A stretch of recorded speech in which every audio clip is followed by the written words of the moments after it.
नमस्कार, उत्तराखंड के इस खास कार्यक्रम में आपका स्वागत है। मैं हूं आपके साथ अनाया शर्मा। शुरुआत करेंगे खबरों के विस्तार से। सिलकारा टनल रेस्क्यू ऑपरेशन के संबंध में 22 नवंबर को शाम 4:15 पर अस्थायी मीडिया सेंटर सिलक्यारा में प्रेस ब्रीफिंग की गई थी और इस दौरान प्रधानमंत्री के पूर्व सलाहकार और उत्तराखंड सलाहकार के विशेष कार्याधिकारी भास्कर खुल्बे ने बताया कि मशीन से फिर से ड्रिलिंग की जाएगी।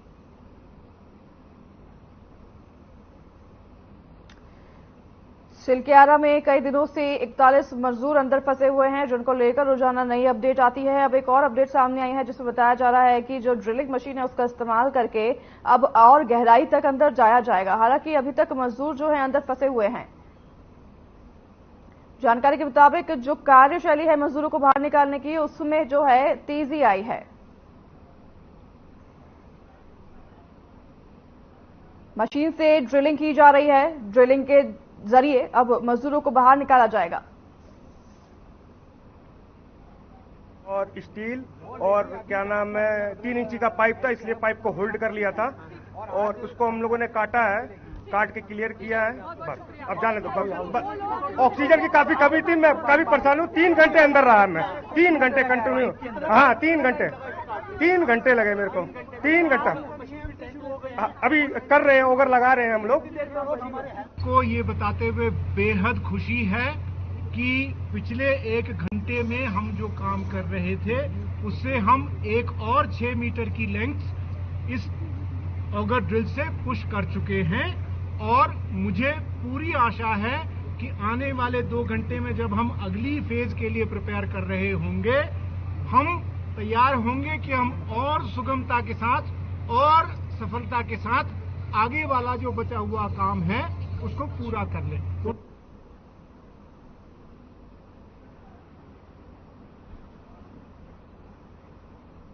सिलक्यारा टनल में हलचल तेज हो गई है। वहीं राहत और बचाव में लगी टीमों के अधिकारियों की मीटिंग चल रही है। किसी भी समय टनल में फंसे मजदूरों को बाहर निकाला जा सकता है।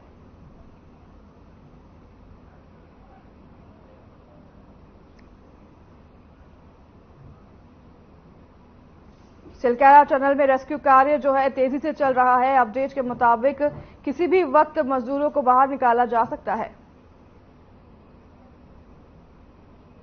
आपको बता दें कि हर रोज टनल में फंसे 41 मजदूरों पर अपडेट आ रहे हैं, जिसको लेकर अब एक और अपडेट सामने आ रहा है कि ड्रिलिंग मशीन से अंदर और खुदाई की जाएगी, जिससे कि मजदूरों को जल्द से जल्द बाहर निकाला जा सके।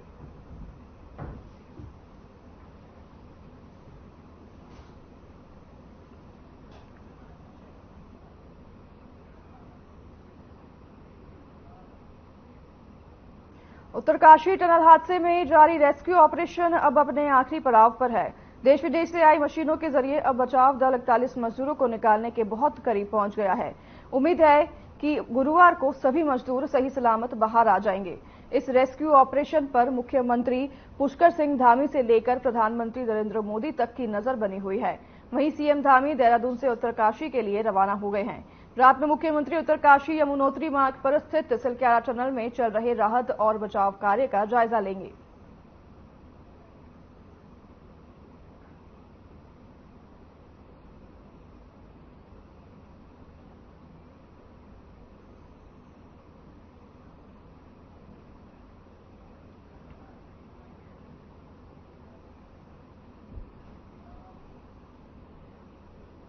उत्तराखंड के मुख्यमंत्री पुष्कर सिंह धामी ने प्रदेश की सभी सड़कों को गड्ढा मुक्त बनाने के लिए अधिकारियों को निर्देश दिए हैं।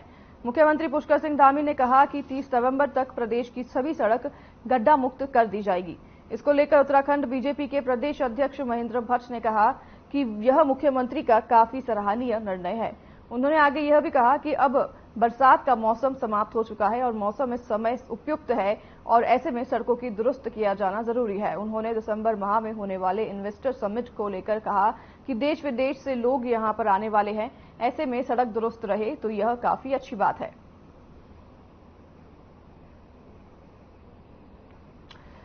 मुख्यमंत्री पुष्कर सिंह धामी ने सड़क को गड्ढा मुक्त करने की ठान ली है। इसी के चलते अब वह जायजा ले रहे हैं। आपको बता दें कि यह भी अपडेट आया है कि दिसंबर के माह तक जब इन्वेस्टर समिट होने वाला है उसके पहले जो है सारी सड़कें गड्ढा मुक्त कर दी जाएंगी।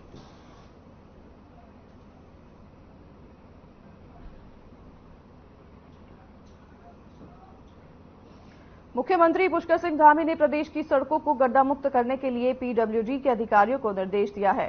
इस दौरान उन्होंने कहा कि सभी सड़कों को गड्ढा मुक्त किया जाए। इसको लेकर कैबिनेट मंत्री सौरभ बहुगुणा ने कहा कि मुख्यमंत्री पुष्कर सिंह धामी द्वारा प्रदेश की सड़कों को गड्ढा मुक्त करने को लेकर निर्देश जारी किए गए हैं, जिससे कहीं न कहीं आने वाले दिनों में प्रदेश की सड़कें पूरी तरीके से गड्ढा मुक्त हो जाएंगी। वहीं दूसरी ओर इस मामले को लेकर कांग्रेस प्रदेश प्रवक्ता गरिमा दसोरी महारा का कहना है कि प्रदेश सरकार ने सड़कों को गड्ढा मुक्त करने के लिए निर्देश तो जारी किए गए हैं, लेकिन अभी तक प्रदेश की सड़कों के हाल बेहाल हैं।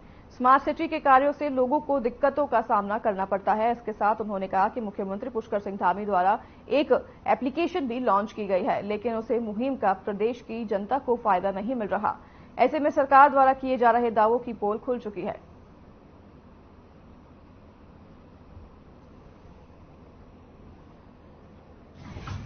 नहीं, देखिए, मैं मुख्यमंत्री जी की बात से एकदम सहमत हूँ और जिस तरीके से उन्होंने पीडब्ल्यूडी के अधिकारियों को स्पष्ट निर्देश दिए हैं कि 30 नवंबर से पहले सारे उत्तर प्रदेश की जो रोडें हैं वो गड्ढा मुक्त होनी चाहिए, वरना वो सस्पेंड करेंगे अधिकारियों को।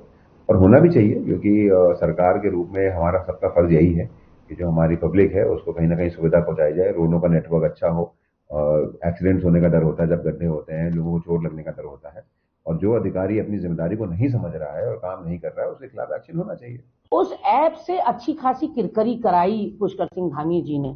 अगर सब कुछ जनता ने करना था, उस ऐप में बेसिकली जनता से ये मांग की गई थी कि आप अपने एरिया के गड्ढों की फोटो खींचें और उस ऐप पर अपलोड करें, शासन प्रशासन उसको ठीक करेगा। अब गड्ढों का आकलन करने के लिए तो ड्रोन कैमरा ही काफी है।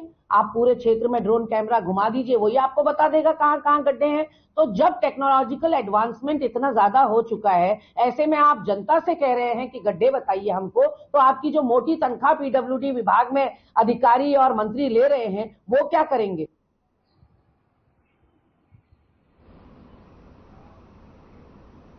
भारत विकास संकल्प यात्रा पूरे देश में चलाई जा रही है और इसी के तहत उत्तराखंड में भी इस यात्रा को हरिद्वार और उधम सिंह नगर जिले में चलाया जाएगा।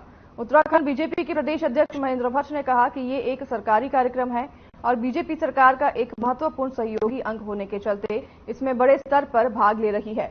यही वजह है कि प्रदेश में बीजेपी के काफी संख्या में पदाधिकारी और कार्यकर्ता इस संकल्प यात्रा के दौरान शामिल होंगे।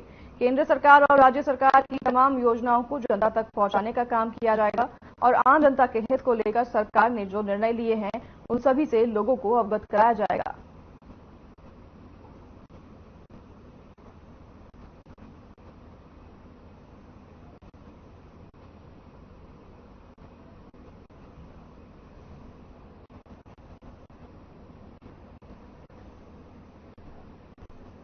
नगर जनपद के बाद से पूरे प्रदेश के सभी जिलों में यात्राएं चलेंगी।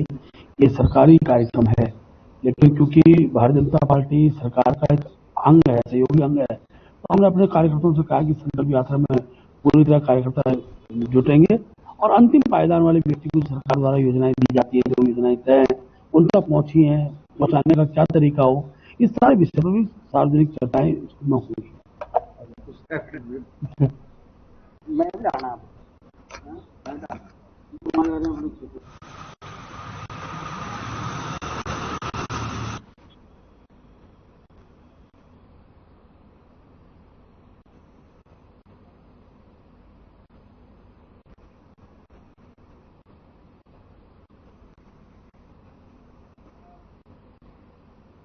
निकाय चुनाव में देरी पर लगातार सवाल उठा रही कांग्रेस पर बीजेपी प्रदेश अध्यक्ष महेंद्र भट्ट ने ओबीसी विरोधी बता दिया है, तो कांग्रेस एक बार फिर भड़क गई है।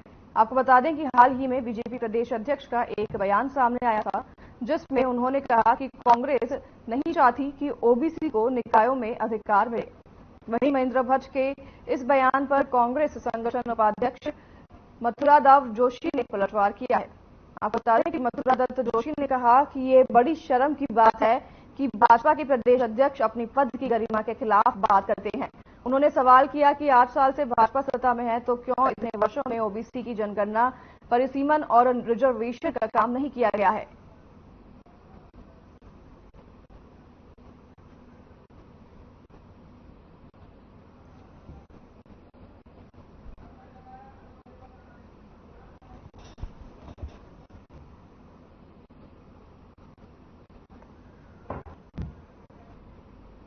गरिमा के खिलाफ बात करते हैं। अरे आपकी सरकार है, आप 8 साल से आप सत्ता में हैं। आप सबसे बड़ी नैतिक जिम्मेदारी आपकी है कि आप ओबीसी की जनगणना करा लेते। क्यों नहीं कराई आपने? मुझे लगता है भट्ट जी अभी भी सोच रहे हैं कि कांग्रेस सत्ता में है, अपने को विपक्ष में मान रहे हैं। महाराज, आप विपक्ष के अध्यक्ष नहीं, आप सत्तारूढ़ पक्ष के अध्यक्ष हैं, और कोई भी बात बोलने से पहले सोच समझकर आपके मुंह से शब्द निकलने चाहिए। इसकी हिंदी खबर में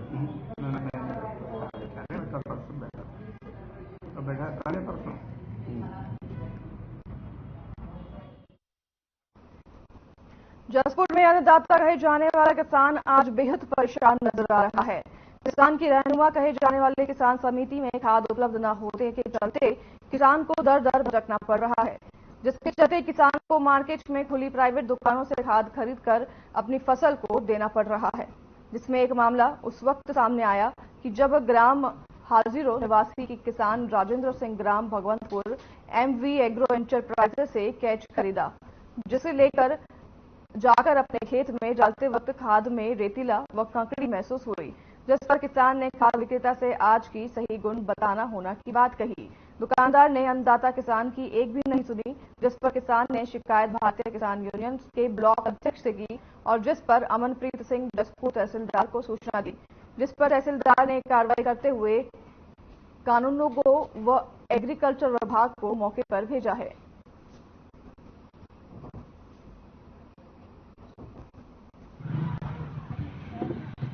किसान है, हमें फोन द्वारा सूचना मिली है कि ये यहाँ से खाद ले गए थे एनपीके। उस खाद में पत्थर और रेता इन्होंने बताया कि इसमें निकला है, तो हमने मौके पर आकर यहाँ देखा है, उसे बाल्टी में डालकर उसमें वाकई 1 किलो खाद में लगभग मेरे हिसाब से 150 से 200 ग्राम बजरी और उसमें रेत निकली, जिसमें मौके पर एसडीएम साहब को अवगत करा दिया गया था। उनके द्वारा सक्षम अधिकारियाँ भेज दी गई हैं। जो भी कार्रवाई विभागीय कार्रवाई होगी। मैं पत्थर से 2 कट्टे एनपीके ले गया, 1 कट्टा मैंने उड़ दिया गेहूं के साथ, दूसरा डाला तो मुझे शक पड़ा कि पत्थर है। मैंने उसे धो के चेक किया पानी से, तो उसमें पत्थर निकला था, जो इन्होंने 1650 रुपये का मुझे कट्टा दिया। तो यही है बस। और किसान यूनियन से शिकायत करी थी इसकी। किसानों द्वारा शिकायत की गई है कि इनके द्वारा जो एनपीके बेचा जा रहा है वो मानकों के अनुरूप नहीं है, तो उसके सैंपल लिए गए हैं। अभी जैसे ही जांच में उसके रिजल्ट आएंगे तो यथासंभव जैसे एफपीयू के अंतर्गत कार्रवाई होगी जाएगी। देखिए, अभी यहीं से जो मामला आया था इसी के क्रम में यहाँ ली गई है कि सैंपल लिया गया है। बाकी अभी ऐसा कोई मामला प्रकाश में नहीं आया है। यदि कोई ऐसा आएगा तो उसके साथ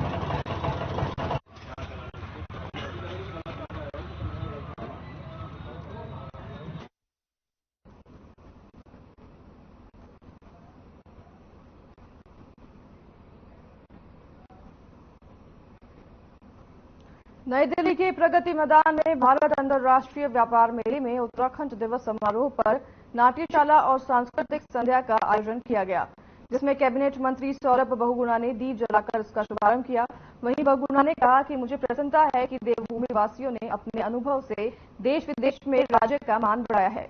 उन्होंने आगे कहा कि प्रधानमंत्री नरेंद्र मोदी ने राज्य को आगे बढ़ाने को लेकर जो सपना देखा है उसे साकार करने में हम अपना योगदान देना चाहिए। वहीं पीएम के वोकल फॉर लोकल और 1 प्रोडक्ट 1 डिस्ट्रिक्ट आह्वान की चर्चा करते हुए कहा कि दुरुस्त दुर्गम क्षेत्रों से आई हमारी मातृशक्ति व युवा साथियों ने अपना स्टॉल लगाकर कौशल दिखाए। वहीं आपको बता दें कि इस वर्ष उत्तराखंड पैवेलियन में 36 स्टॉल लगाए गए हैं, जिसमें हरिद्वार, नैनीताल, अल्मोड़ा, देहरादून, उत्तरकाशी, चंपावत, चमोली पौड़ी, गढ़वाल और टिहरी गढ़वाल के हस्तशिल्प व हथकरघा के अलावा राज्य पर्यटन, खादी बोर्ड और औद्योगिक बोर्ड की भी स्टॉल मौजूद रहे।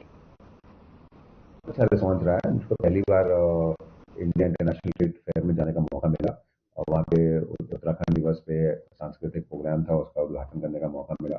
और मैंने सारे स्टॉल्स पे जाके जितने भी हमारे उत्तराखंड के 13 जिलों से स्टॉल लगे थे सबसे मैं मिला। हमारी मातृशक्ति थे, युवा भाई थे जिन्होंने स्टॉल लगाया था, बुजुर्ग लोग थे जिन्होंने स्टॉल लगाया था। और जिस तरीके से उत्तराखंड का सामर्थ्य दर्शाया गया उन स्टॉलों पे, मुझे बताया गया कि 3 दिन के अंदर लगभग 24 से 25 लाख रुपए की सेल वहां पर ऑलरेडी हो चुकी है। बहुत काउंटर ऐसे थे जहां पे मुझे महिलाओं ने बताया कि हमारे से डिमांड इतनी ज्यादा हो रही, 20 टन की एक काउंटर पे 20 टन की डिमांड आई थी, लेकिन उनके प्रोडक्शन ही 5 टन का था, तो उसको बढ़ाना चाह रही थी। तो मैं बधाई देता हूँ सारे हमारे उत्तराखंड के वासियों को और जो हमारे प्रवासी भाई बहन हैं।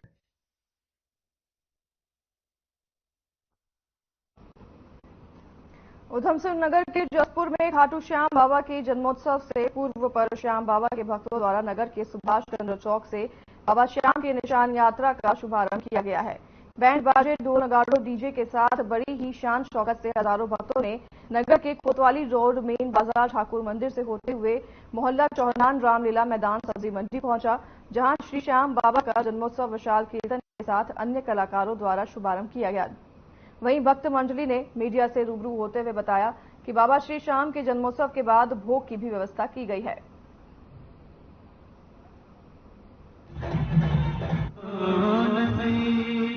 हमारे शहर जसपुर में आज सुभाष चौक सुबह 10 बजे से निशान यात्रा का प्रारंभ हुआ था, जिसमें सभी श्रद्धालु आए और अपना सहयोग भी दिया।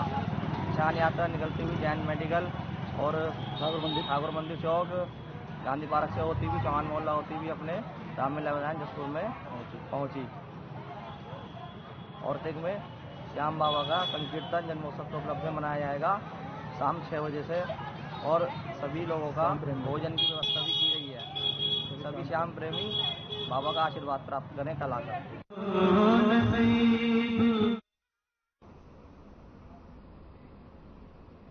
खबर देहरादून से है, जहां अब कोई भी कार एजेंसी, कार निर्माता कंपनी और सेल परचेज का काम करने वाले डीलर सीधे पुरानी गाड़ियां खरीदकर उन्हें कमीशन के आधार पर नहीं बेच सकेंगे। इसके लिए उन्हें पहले परिवहन विभाग में पंजीकरण कराकर प्राधिकार पत्र लेना होगा और फिर सॉफ्टवेयर में आ रही तकनीकी समस्या दूर करने के बाद आरटीओ कार्यालय में सेल परचेज एजेंसी का पंजीकरण शुरू किया गया है। गौरतलब है कि सड़क परिवहन एवं राजमार्ग मंत्रालय की ओर से जारी अधिसूचना के तहत अब कोई डीलर या एजेंट बगैर परिवहन विभाग में पंजीकरण कराए पुराने वाहनों की खरीद और फरोख्त नहीं कर सकेगा। वहीं एजेंट, डीलर और एजेंसी को प्राधिकार प्रमाण पत्र प्राप्त करना होगा और अब पंजीकरण न कराने वाले एजेंट, एजेंसी को कंपनी को नोटिस भेजा जाएगा। बगैर पंजीकरण कराए पुराने वाहन का बेचना और बिक्री के लिए रखे गए पुराने वाहनों के नंबर को ब्लैकलिस्ट कर दिया जाएगा।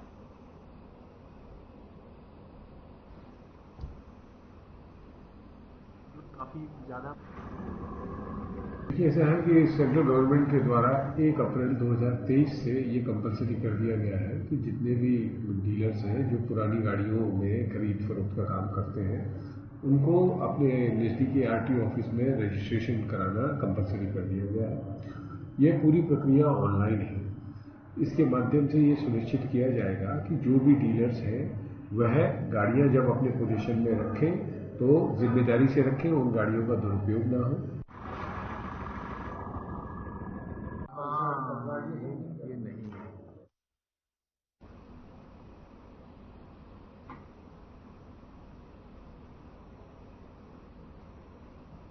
टनकपुर से अजमेर शरीफ तक नियमित रेल संचालन को लेकर ज्ञापन सौंपा गया है। खटीमा में मदरसा रहमानिया जामा मस्जिद के प्रशासक कामिल खान के नेतृत्व में ज्ञापन सौंपा गया है।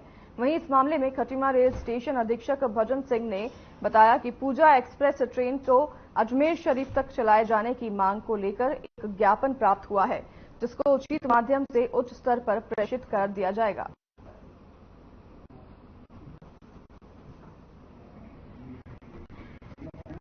ये अभी जो है एक 5097 और 5098 ट्रेन चली है टनकपुर से जयपुर खातीपुरा तक। तो हम लोग ये मांग है, हम चाहते हैं कि यहाँ पर अल्पसंख्यक समुदाय में खुशी की लहर है कि जयपुर तक जैसे ट्रेन चली है तो इसको आगे बढ़ा करके अजमेर शरीफ तक चलाया जाए, जिससे टनकपुर के, पीलीभीत के, खटीमा के जो ज़ायरीन जाना चाहते हैं उनको एक बहुत अच्छी सुविधा का साधन मिल जाएगा। और इसमें हमारी माननीय रेल मंत्री पीयूष गोयल जी व प्रदेश के यशस्वी मुख्यमंत्री श्री धामी जी से हमारा निवेदन रहेगा कि इसमें अपने प्रयासों को आगे रख करके इस ट्रेन को जो है अजमेर शरीफ तक के लिए चलाया जाए। ये गाड़ी जो है नियमित रूप से आगे चलाने और जो है इसका अजमेर शरीफ तक चलाने के लिए ये डीआरएम ऑफिस से कार्रवाई होगी। इसको हम आगे के लिए प्रेषित कर देंगे। यहाँ से टाइम इसका जो है 18:50 है शाम के।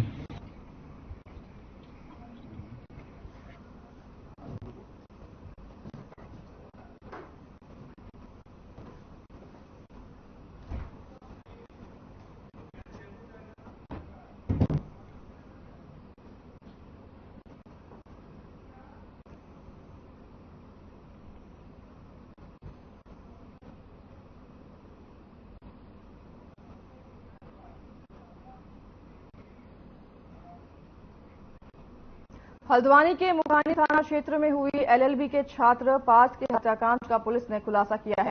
जानकारी देते हुए एसपी सिटी हरबंस सिंह ने बताया कि बीते 1 नवंबर को पार्थ का शव उसकी ही कार में बरामद हुआ था। जांच के बाद पता चला कि पार्थ की गला दबाकर हत्या की गई थी, जिसके बाद टीम बनाकर मामले के खुलासे के निर्देश दिए गए, जिसमें सीसीटीवी फुटेज व कॉल डिटेल्स के आधार पर पता चला कि पार्थ के साथी कमल रावत ने ही इस हत्याकांड को अंजाम दिया है। हत्या की मुख्य वजह स्मैक पीकर आपस में झगड़ा करना और गाली गलौज बताया जा रहा है। वहीं आरोपी को गिरफ्तार कर जेल भेज दिया गया है और पकड़ा गया आरोपी हल्द्वानी का ही रहने वाला है।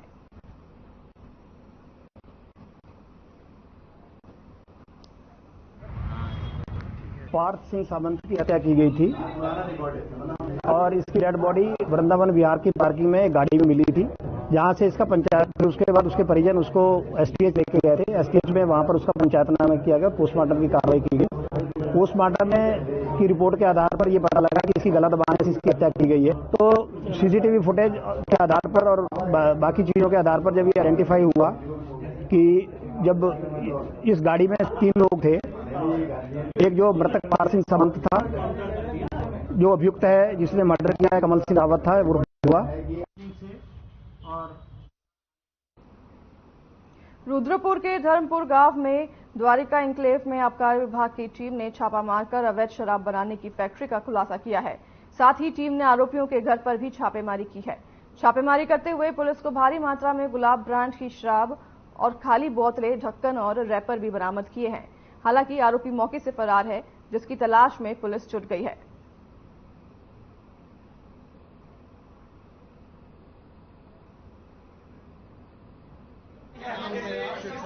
विशाल मंडल नाम का व्यक्ति है जो ललकुआं में रहता है। इसको हमने पहले भी पकड़ा था अवैध शराब में, नकली शराब में इसको पकड़ा था हमने। तो ये इसकी गतिविधियां यहाँ पर हमें पता लगी कि यहाँ पर भी ये अब रह रहा है, तो इसके पीछे हमने ट्रैक किया था इसको। आज इसकी लोकेशन मिली यहाँ पर द्वारिका फेज 1 में हमको, धर्मपुर के पास बुरा रानी में, और इसको ट्रैक करते करते हम यहाँ तक पहुंचे। जैसे हम यहाँ तक पहुंचे तो ये अपनी गाड़ी स्टार्ट करके निकलने लगा। इसको रोका तो ये पहचान गया हमको और भाग गया एकदम से गाड़ी स्टार्ट करके। हमें इस घर पे शक हुआ और इस घर पे हमें बिल्कुल यकीन था कि ये इस घर में कुछ न कुछ रखा हुआ है।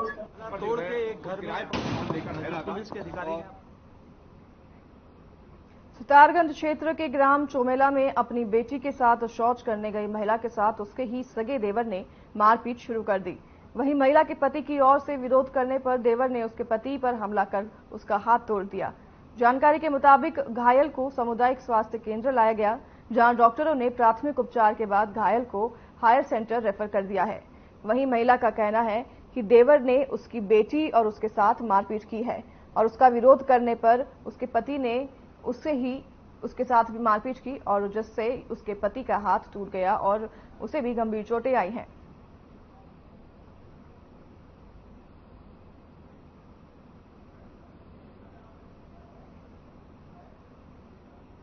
हमारे घर में शौचालय नहीं है, तो लड़की को लेकर मैं लैट्रिन कराने के लिए ले गई रोड किनारे, तो वहीं पर मेरे लड़की को मारा मेरे देवर ने, और मेरी लड़की को मारा, मुझे मारा और मेरे घर वालों को बिल्कुल हाथ ही तोड़ दिया है।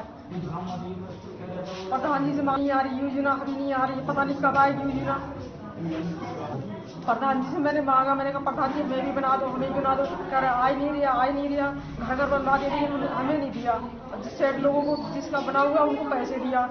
पास अभी एक सुखी सिंह जो निवासी चौमेला के हैं, जिनकी उम्र लगभग 55 वर्ष है, जो एक मार पिटाई के मैटर लेके हमारे पास आए थे और जो काफ़ी गंभीर रूप से घायल हैं, जिनके बाएं हाथ में फ्रैक्चर है और सर में भी काफ़ी चोट लगी है, जिनको हमारे द्वारा फर्स्ट एड देके आगे सुचला Tiwari orthopaedician and neurosurgery opinion के लिए रेफर कराया गया।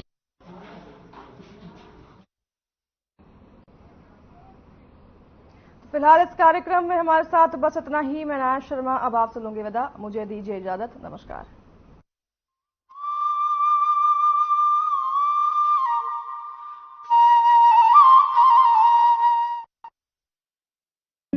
Hey mom! Hey!